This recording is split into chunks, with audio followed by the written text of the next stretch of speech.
Assalamualaikum warahmatullahi wabarakatuh. Alhamdulillahillazi arsala rasulahu bil huda wa dinil haqq liyuzhirahu 'alad dini kullihi walau karihal musyrikun. Asyhadu an la ilaha illallah wahdahu la syarikalah wa asyhadu anna Muhammadan abduhu wa rasuluh. Allahumma shalli wa sallim wa barik ala sayyidina Muhammad wa ala alihi wa ashabihi ajma'in. Amma ba'du, fa ya ibadallah ayyuhal muslimun rahimakumullah. Kepada seluruh karyawan dan karyawati penyiar, lebih khusus kepada pemimpin Radio Rob FM yang sangat kami hormati dan kami banggakan, dan lebih umum kepada seluruh para pendengar kami di mana saja kita berada, rekan rau yang selalu setia bersama kita, dan mudah-mudahan kita semua tetap dalam keadaan sehat walafiat dan diberikan Allah keselamatan dunia dan akhirat.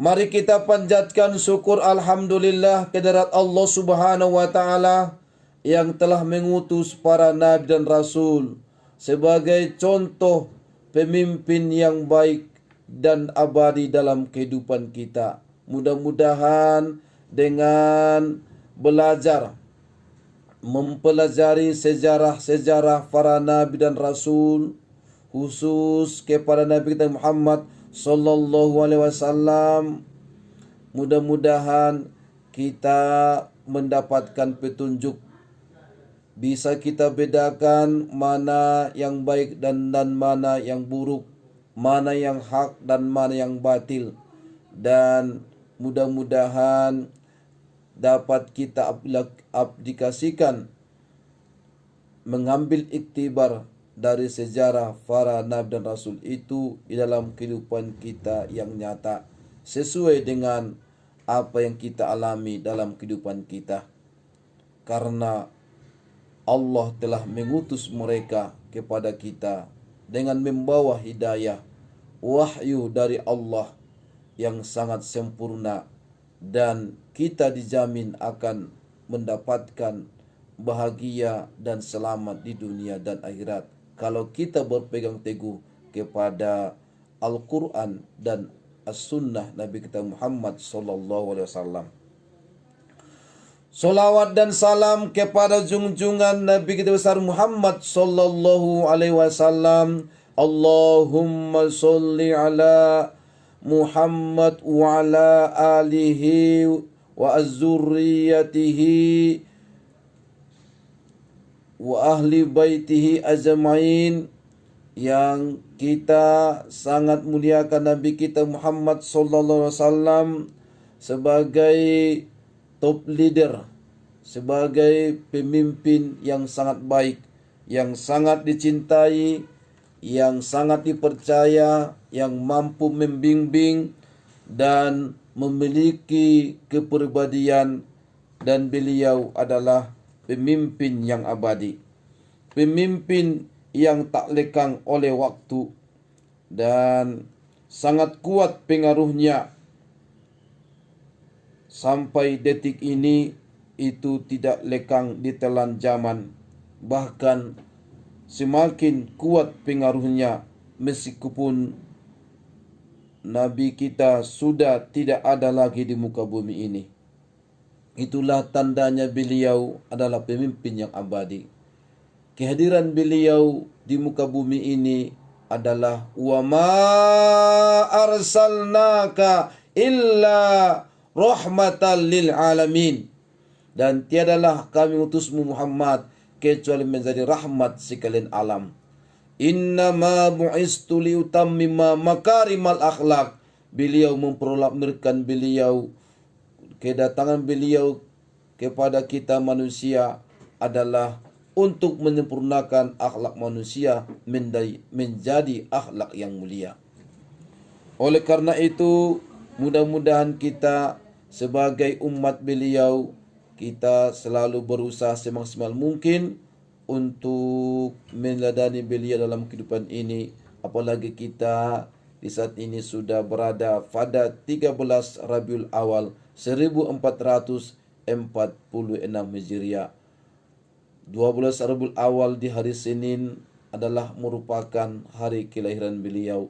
Dengan lahirnya beliau di muka bumi ini, maka keadaan bumi dan alam sekitarnya berubah dari alam kegelapan menuju alam yang penuh cahaya, terang benderang, layaknya seperti matahari dan bulan purnama, sehingga manusia mengalami kemajuan, meninggalkan keterbelakangan dan kesesatan.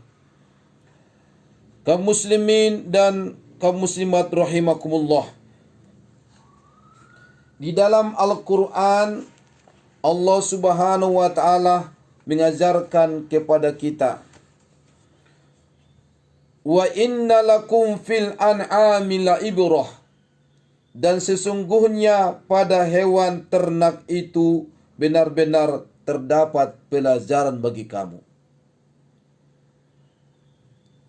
Di dalam Al-Quran surah Al-Jasiyah ayat 4, Allah Subhanahu wa ta'ala berfirman, wa fi khalqikum wa ma yabutsu min dabbatin ayatul liqaumi yuqinun.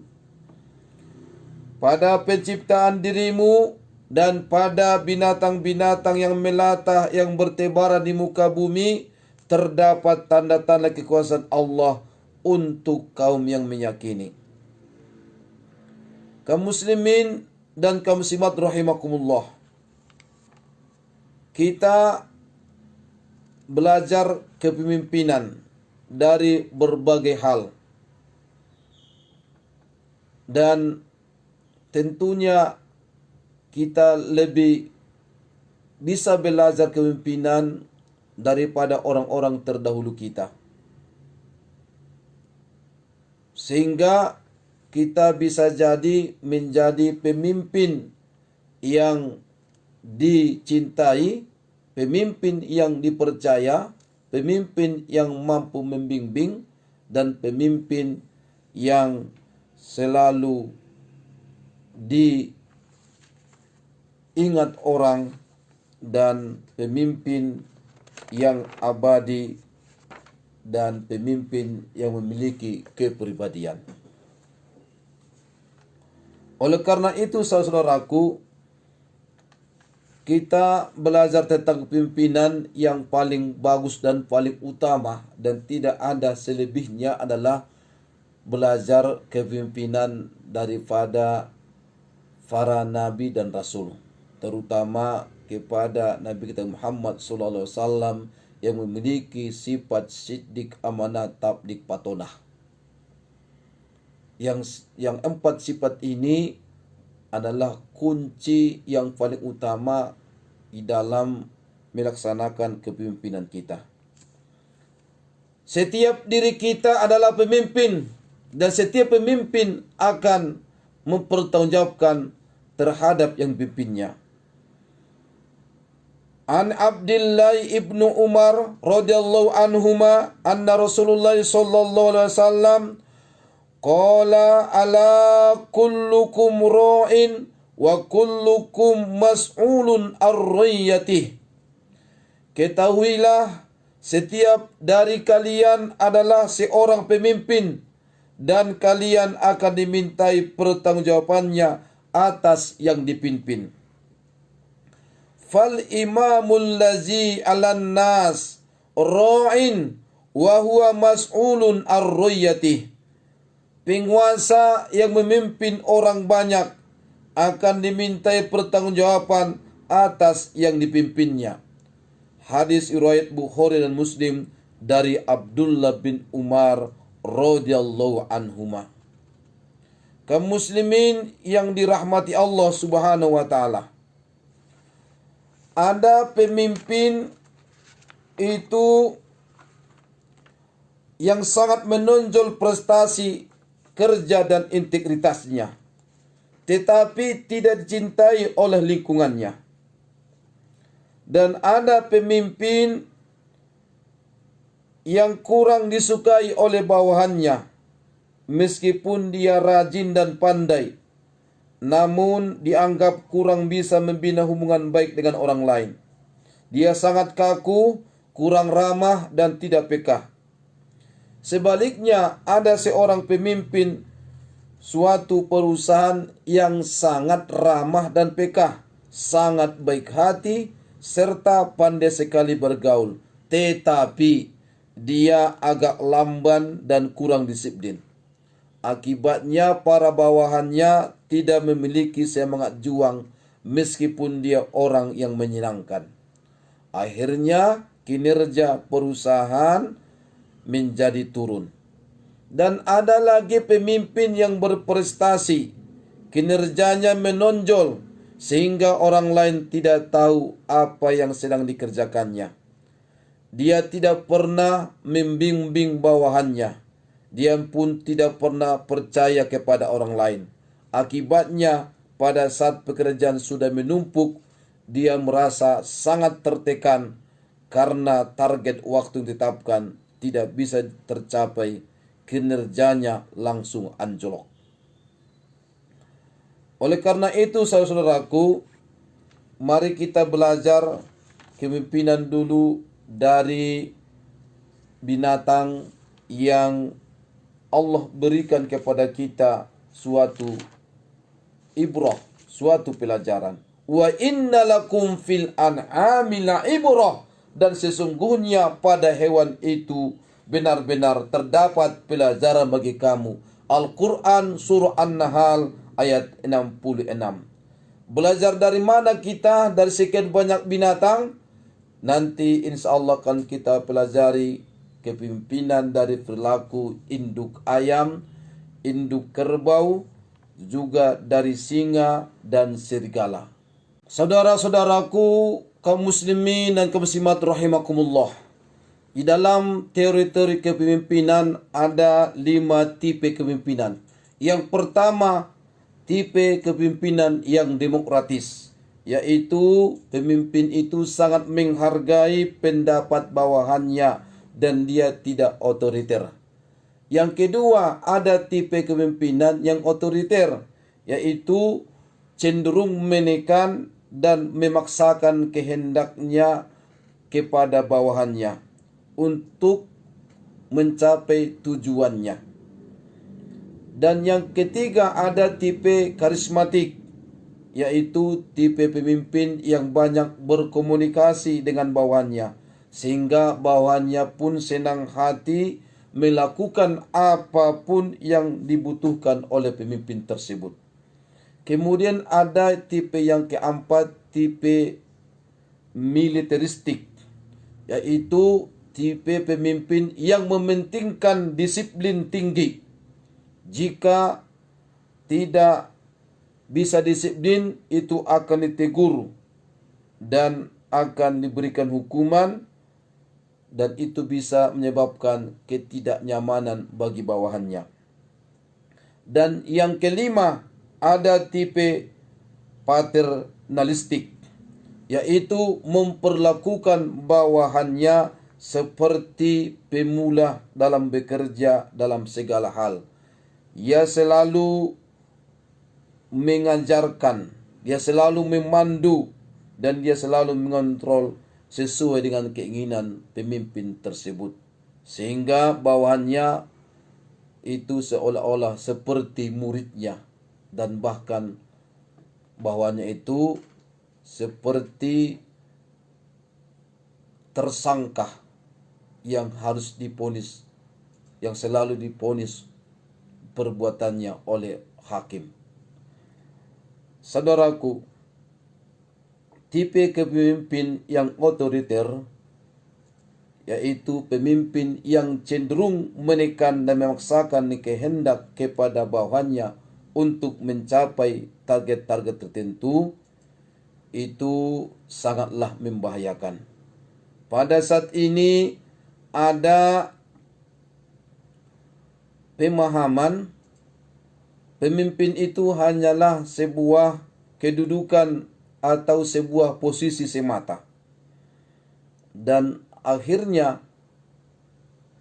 kepemimpinan itu bukan dari segi kemampuan, tapi dari segi kemampuan keuangan. Bukan dari segi kemampuan dari keahliannya, tapi dipilih dari segi kemampuan keuangannya. Banyak sekarang orang menjadi seorang pemimpin dengan menghalalkan segala cara dalam mencapai tujuan. Mulai dari membeli kedudukan dengan uang, menjilat atasan, menyikut pesaing, dan menerjang dan menunjang teman. Atau cara-cara yang lain dalam mengejar posisi sebagai pemimpin.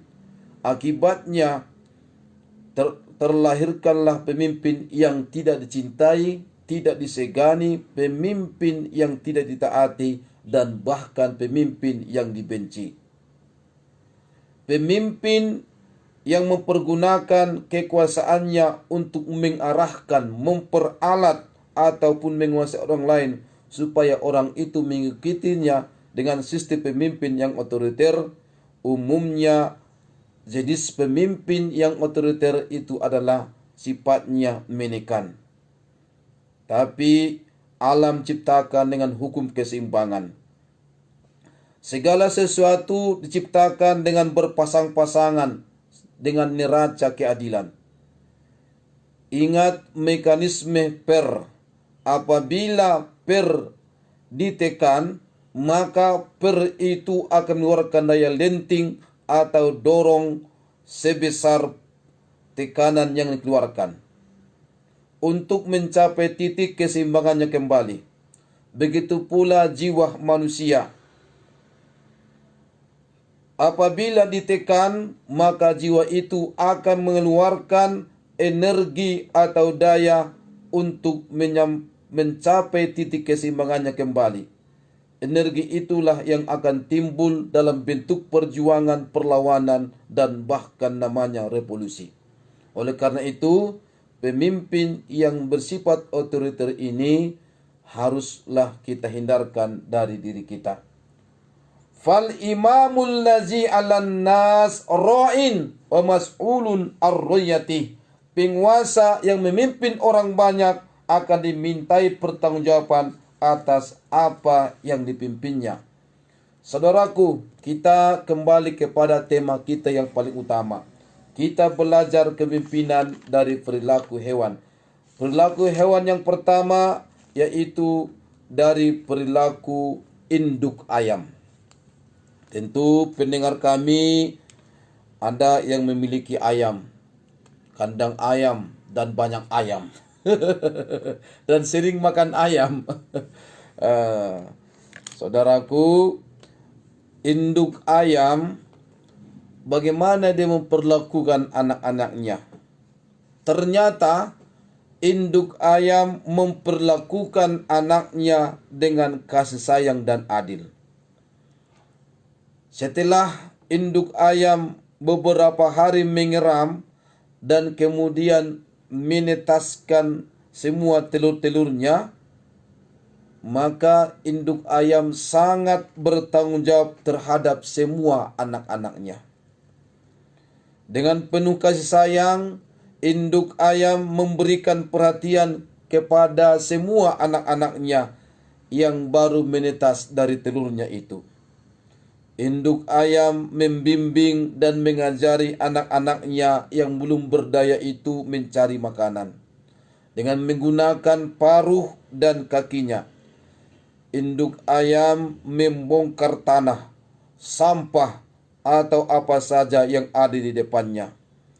Tatkala diperoleh makanan, cacing misalnya, semua anaknya dipanggil untuk bersama-sama berebut makanan yang didapatkannya.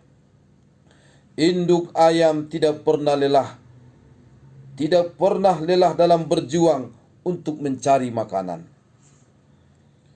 Induk ayam selalu melindungi anak-anaknya dari berbagai bahaya, dari pengganggu dan dari pemangsa. Demi anaknya, induk ayam berani melawan apapun dan siapapun untuk menyelamatkan anak-anaknya, walaupun pilihannya hidup atau mati. Tatkala muncul elang yang mengancam keselamatan anak-anaknya, semua dipanggil dan dilindungi di bawah badan induk ayam itu. Bahkan ketika datang orang mengganggu, induk ayam pun melawannya. Pada waktu malam, anak-anaknya didekap agar terasa hangat dan tidak kedinginan. Itulah kepemimpinan daripada induk ayam. Yang kedua, induk kerbau.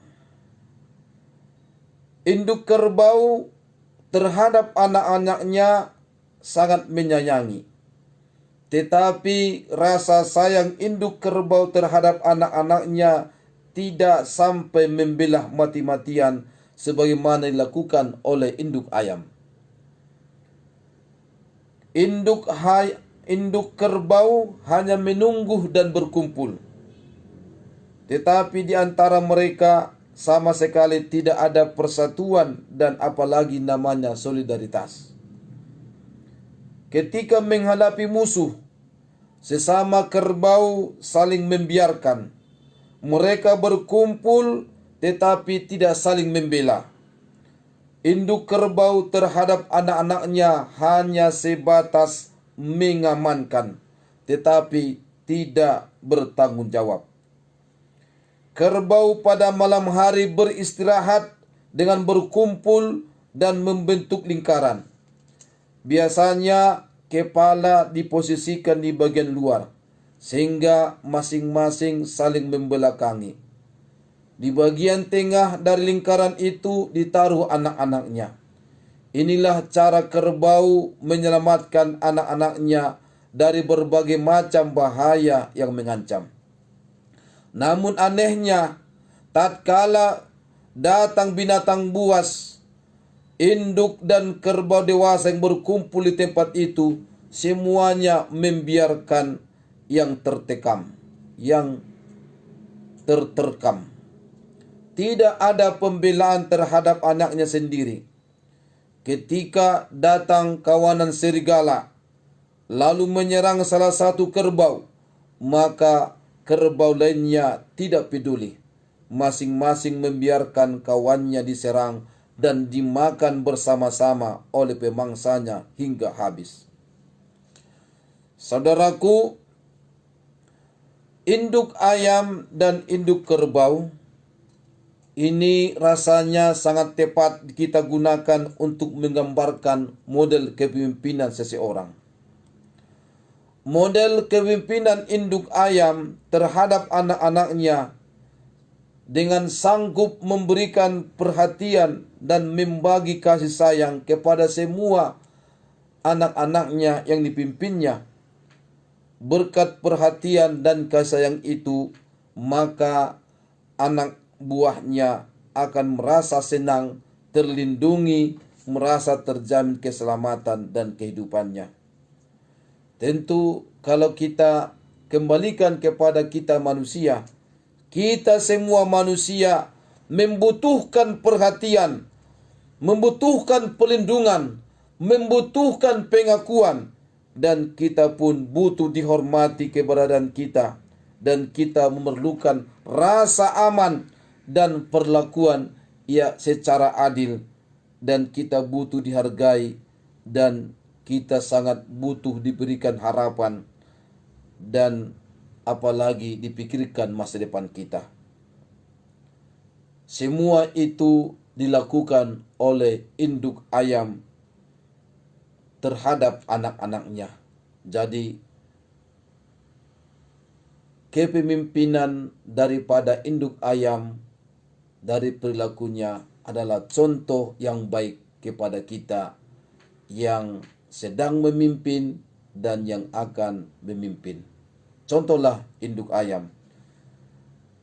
Sedangkan induk kerbau memang dia melindungi anak-anaknya, tapi dia tidak mau membela dan bahkan dibiarkannya anak-anaknya yang sedang menderita dan terkena ancaman.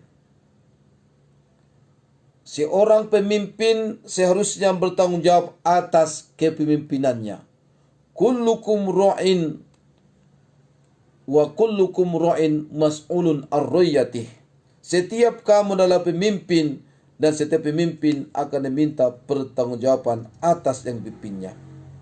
Pemimpin tidak boleh membiarkan anak buahnya menanggung resiko sendiri.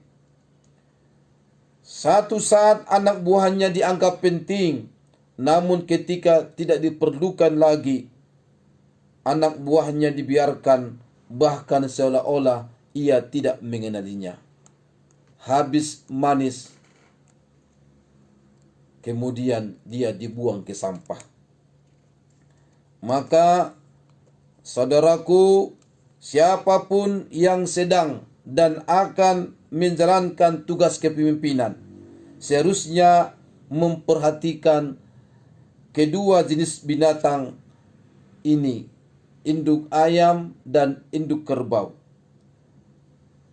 Saran kami, seorang pemimpin janganlah meniru induk kerbau.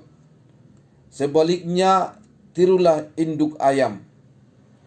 Mencukupi kebutuhan anak-anaknya, dia mampu membimbing, melindunginya, baik yang bersifat fisik maupun psikisnya, baik secara fisik maupun mental spiritualnya. Dia memikirkan untuk kebahagiaannya di dunia, apalagi di akhirat nanti.